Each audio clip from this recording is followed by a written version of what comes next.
Aloha, I'm Yanji Denise. Welcome to Get Your House in Order, where we help you take care of the things that matter most. In this series, we cover a wide range of topics from health and wellness to financial readiness and preparing for every phase of life. And today, we're diving into the importance of family traditions. We've got a great guest for you today and some fantastic stories. But first, I'm joined by Paulette Ito, Senior Vice President at Hawaiian Financial Federal Credit Union. Paulette, thanks for being here. Welcome. So let's talk about Get Your House in Order. What is Get Your House in Order and why is it so important to your institution?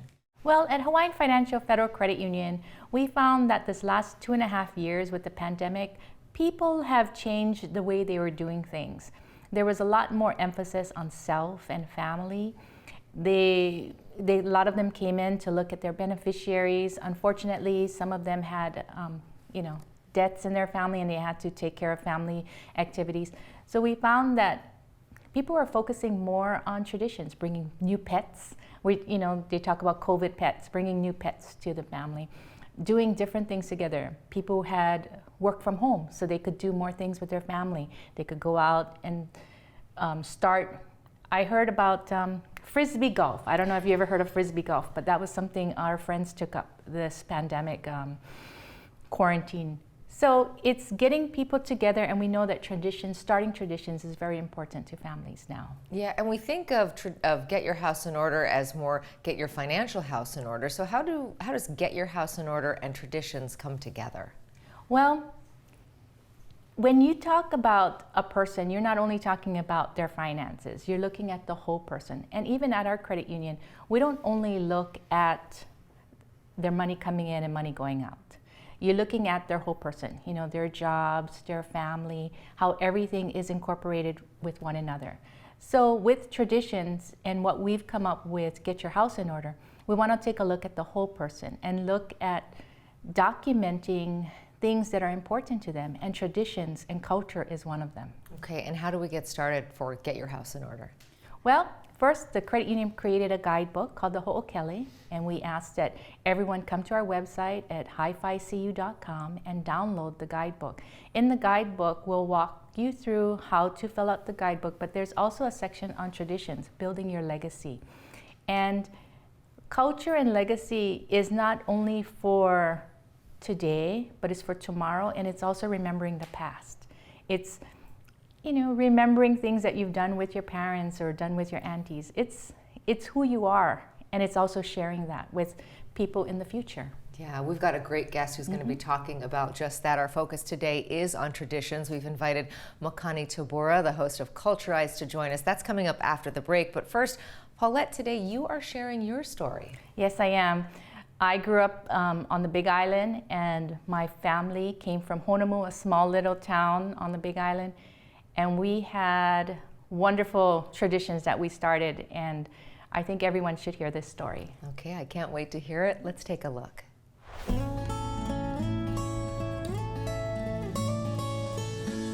Aloha, my name is Paulette from Oahu, and this is my story. I'd like to talk to you today about traditions. Traditions is a very important part in our Hawaii culture. We oftentimes get so busy with our day-to-day lives that we forget to incorporate traditions into our lives. I'm from Hilo, born and raised, and my dad was born and raised in Honolulu, a small town out of Hilo. He was part of a family of 9, and every year for Christmas and New Year's, we would go to Grandpa's and Grandma's house, and we would have really huge parties, and it was the most fun time I had. I remember playing with my cousins. My uncles and aunties would bring their instruments. They would start singing songs, and the girls who knew hula would just pop out and dance for us. It was such an amazing time, but the food was absolutely amazing. We had Hawaiian, Chinese, Japanese, Portuguese, Puerto Rican food, and oh my gosh, the desserts was just amazing. When my grandpa and grandma passed, the parties continued on with the siblings, and we went to each house and we all rotated. And eventually we all moved over to Hilo. We would do it in Honolulu, Pepekio, and Hilo. And we had 4 brothers at the end where we would do all the parties. Family, they grow up and they all move to the wind. So now my parents come to Oahu And for the last 12 years, they've been coming to Oahu and celebrating with us. And we invite our cousins over. And again, we have lots of food, a lot of music, and it's just an enjoyable time for everyone. And this is a tradition I want my son to continue, because it's very important to stay connected to friends and family and just enjoy ourselves together. Everyone needs to continue their traditions. Thank you. For all your money needs, Hawaiian Financial Federal Credit Union is here for you. Visit hificu.com.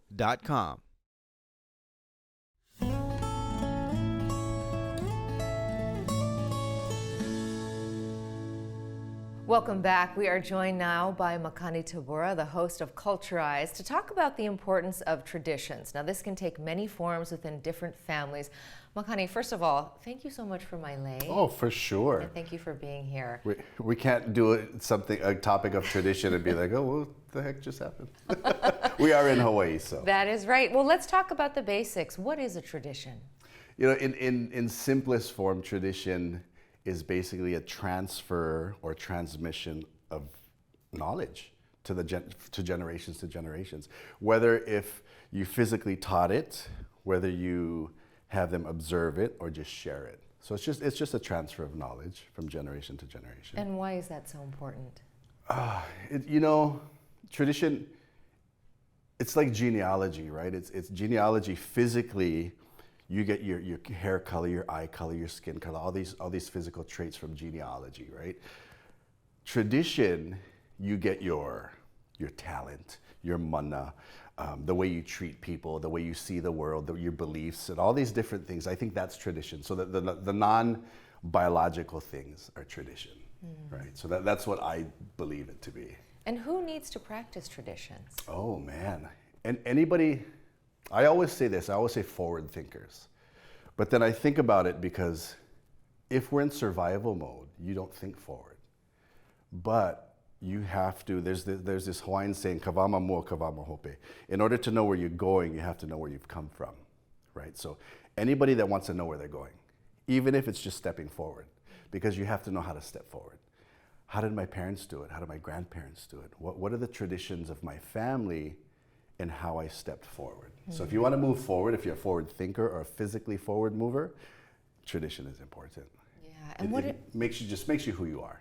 What if you've lost that? How do you recover those traditions? I think the beauty of tradition is that if you've lost it, we've become a society where we lose our tradition and we just think we've lost, right? We've lost our identity. It's even like, there's the word Renaissance, right? I just learned that we shouldn't use the word Renaissance because that meant your tradition was dead completely, right? So it's this reinvention. So how you start it is just look at what your parents or your grandparents, the traditions of your family. If you can't figure it out, then create your own, Just to the fact that you have to look what worked for them. If it didn't work for them, maybe we can't use it in modern day. Look at the things that worked, can it work for us? So that's how you just start. Tradition is anything and everything from, do you remember who taught you how to take off your slippers before you go in the house? No, we just started doing it, right? We just started doing it. And as simple as that, start something because you want to think forward. Yeah, and that's interesting, this idea that you can create new traditions in your family, and how to decide what is that culture of your family and what are the traditions that should be celebrated. How does one do that? You just think about where did we stop? For me, I always think about it. When did we stop? From a cultural perspective, when did we stop writing music? When did we stop hakuing oli? When did we stop doing ceremony? Right? We continue to perpetuate ceremony and traditions from the past, but what about I think we're in a space where we create new ones, right? We have to create new ones because we live in modern day. I practice traditional Hawaiian medicine is lau lapa'au. Some plant medicines don't work for the new strains of ma'i or sicknesses we have today. So we have to continually create new traditions. And how important is that in its relationship to culture? Tradition is culture. Right? Tradition creates culture.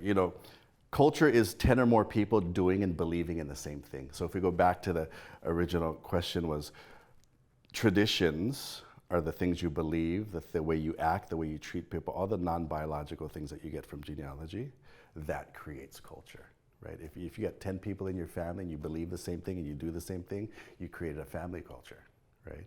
If you, me, and 8 other people believe that we have to give lays to everybody that we see and meet, that's a tradition. Yeah, that is beautiful. We're going to continue our conversation with Makani Tabura and learn more about how his family celebrates traditions and keeps them alive. You're watching Get Your House in Order. Stay with us. Learning traditions. Tradition is culture, and tradition creates culture. Tradition influences your beliefs, how you act, and the way you treat people. Tradition is a non-biological part of who you are. You can create your own traditions. Long's Drugs is always here for Hawaii, providing your family with their local favorites, accessible health and wellness services to keep you safe and healthy. Make Long's a part of your day. Beachside Roofing, the leaders.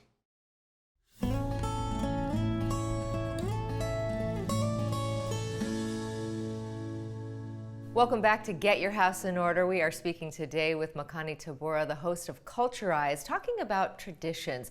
Now, Makani, tell us about your own family and how you celebrate traditions. Ooh, you know, I'll have to say we actually I look at things, celebrating, you have to take a step back. Because before you celebrate, you need something to celebrate. So for us, it's preserve, perpetuate, and practice, right? So you have to preserve this tradition, first of all. We have to know what it is. We have to perpetuate it in a fact that perpetuation is just basically making sure something is given life in perpetuity, right? Whatever it is. And then practice it. Because without those 3, there's nothing to celebrate, right? We can't put the donkey before the horse. So our family is giving lei. We make sure that we preserve the concept of lei giving, right? We perpetuate it how? By making leis, and teaching our kids what it's all about. And then we practice it by actually giving it. Then we celebrate it. Like now, you're wearing it, so you're celebrating it, right? So our family, we look at little things, whether it's baby luau, whether it's graduations, whether it's funeral services, we make sure, even non-Hawaiian, Obon just happened, right? That's a celebration of what they've been practicing, perpetuating, and preserving for the last thousands of years, right? So we do all the local normals, the baby luau, the graduation, the funerals, lei giving, even little things like making sure when you leave the house or when you come home. How many times do you leave the house, you don't say aloha to your loved ones? You just leave. Or you get home and your husband or your family's like, oh, I didn't know you were here. You know, you don't have that simple tradition of, oh, aloha, oh, ahui ho, I'll see you later, I'm here, I'm back. We forget that, right? So we try and make sure that our family and our kids always make sure that we aloha ke kahi, aloha each other, right? We get so caught up in aloha has to be this huge ceremonial thing. Just walk out the door, aloha. Yeah, and you know what's interesting about what you're saying, we think of formalized traditions, like we celebrate Thanksgiving, or so it's got to be this big to-do, or Christmas, or a big holiday. But what you're talking about is really incorporating tradition in the day-to-day. Yeah. We've come to this point where we have, again, because we're all about celebrating, right? 2 things. There's 4 main things that people like. The first 2 you guys can figure out, but the other 2 important is praise and recognition, right? Praise and recognition. Praise and recognition is celebration. But what do you praise and what do you recognize? Is the traditions that you've been practicing and preserving and perpetuating. Now, you referenced your family. I know that you're a father. So how do you pass that down to the next generation without having it be so formalized, but just part of what you were talking about earlier, your family culture? I think for most of us, from a cultural standpoint, we were taught that kilo, observation. And you probably know when you were young, some of our parents didn't grab us by the shoulder and say, this is how you dig a hole. We would stand there and watch. And this is how you wash dishes. This is how you do these things. Those are traditions. So whether I teach my son to do them, or whether he observes me doing them, or whether I just share a story with him, right? So that's, you have to. But kids today, sometimes you have to grab them and put it all together and say, observe this. right? This is important. This is important, right? Because they don't get it yet. Right. So I think that's how I do it. I make sure that he sees me doing things, and then I remind him later, did you see what I did? That's our family tradition, right? Yeah, and building off of that, we talked a little bit about what if you've forgotten some of your past as a, sort of as a collective with your family. How do you start a new tradition? How do you decide this is what I want our family culture to be, this is what I want to be our traditions? Again, it's like if you go back and you look at, okay, I don't remember what traditions our family had, but I know I want traditions. Okay, let me just think about, say for example, if you're in the house, get your house in order. Let's just say, okay, this tradition is gonna be once a month. We're gonna not only physically clean this house, but we're gonna spiritually and emotionally clean this house, right? Because we think about too much physical. So if your family never did that, it's like, that's our new tradition, you guys. Every Sunday, we're gonna have lunch together. Anything and everything you can make a tradition. As long, I think the end goal is making sure that everybody at the end of the day is together. It can't be an individual thing. There's such thing as individual traditions, but what's the purpose, right? At the end of the day, whatever tradition you create and think it could be huge, it could be small, it could be anything, right? And you just have to do it. I love that. It makes it so accessible. That's what it is.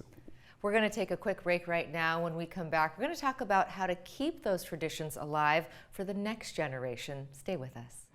Practicing traditions. Be sure to preserve, perpetuate, and practice your traditions. Know what your traditions are and understand the concepts. Be sure to give them life in perpetuity and to implement them often. Praise and recognition are also ways of celebrating and perpetuating your traditions.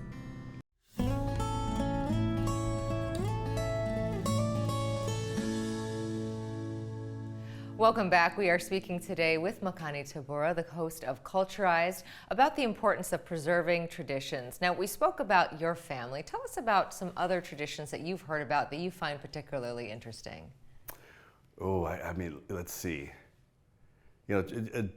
Traveling the world and a lot of traveling, you get to see these things that are, let's say, we'll take Asia for example, and not even Asia, but you have people walking down the street, could be two guys, two girls holding hands. They're not mahu or anything. That's how they share. That's just how they do it. That's a tradition for them, right? Even as simple as eating. I think Hawaii has it as, I know, but I've been to other countries where they make sure their elders and their children eat first, right? And not only eat first, even in the South Pacific, you're not letting them eat first, you're actually serving them, right? So many different traditions. Again, we talked about obon, right? And I love the fact that in Hawaii, you don't even have to be Japanese, but you're gonna do the dun dun dun dun dun dun dun dun dun, right? Everybody knows it, right? Or everybody knows that I'm gonna go to obon just so I can eat andagi, right? So those are traditions that I think that Hawaii is a perfect example of respecting tradition. There's so many different ones. Like we talked about taking off our slippers. We'll talk about, shakas, right? Hang loose. There's different families have different ways, right? Yeah. Different areas of Hawaii have different ways. That's even more interesting that growing up in Hawaii, there's traditions that vary from island to island. If you live west of the power plant, right? On the west side, it's different from living in Hawaii Kai, their traditions, So it's always interesting. The shaka sign, how we say aloha to people, right? Waianae is just, right? Hawaii Kai, they'll tell you about their whole day, right?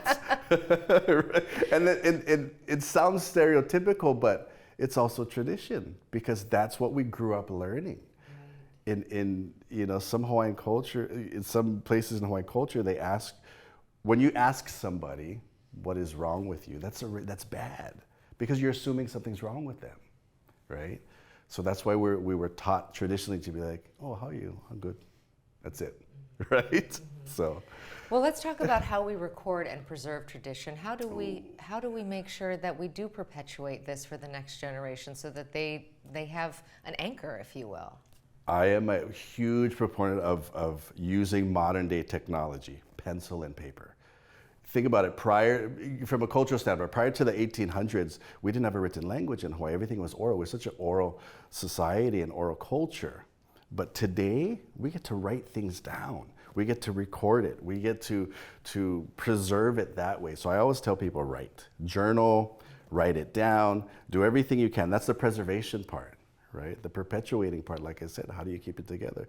You have to think about that. If I'm gonna write down a new tradition in my family, okay, this is what we're gonna do on Sundays. I just preserve that. Now let's go and say, okay, what do we have to do on that Sunday? Okay, we're gonna have a potluck. You bring this, you bring that. Now we practice it. Sunday comes, let's do it. So you have to have those three things. Again, I always go back to it, preserve, perpetuate, practice. Write those things down, because if you think about it, has anybody in your family, or do you know of you that are the keeper of your family's knowledge? That's a kuleana that's huge. We don't have that anymore today, right? You now become the keeper of your family's knowledge. So you have to write that down. You have to be the one responsible for saying, hey, don't forget, you guys, Sunday, 11 o'clock, I'll see you. Don't forget, you bring rice, you bring this. So simple traditions like that, you have to do them. Write it You down. have to write it Okay, down. you've given us our homework. Yeah, well, because you think about it, right? Even from a Hawaiian standpoint, huge percentage of Hawaiian history was written from the lens of a haole, right? So do you want to tell your story, or do you want somebody else to tell your story, right? Like the fact that even traditions, like when people come to Hawaii, they say, oh, I want to kiss you on the cheek. That's not a Hawaii thing, right? We have to touch foreheads and noses. But somebody else looked at us touching foreheads and noses and said, no, they kiss each other on the cheek. So you have to make sure you preserve, perpetuate your traditions so somebody else doesn't tell you how to do it. I love that. Thank you so much for being here today For sure. and sharing all of your knowledge with us. We did learn so much. Remember, you can review this show or watch it again by finding us on YouTube, or listen as a podcast wherever you get your podcasts. I'm Yanji Denise. Until next time, take care and aloha.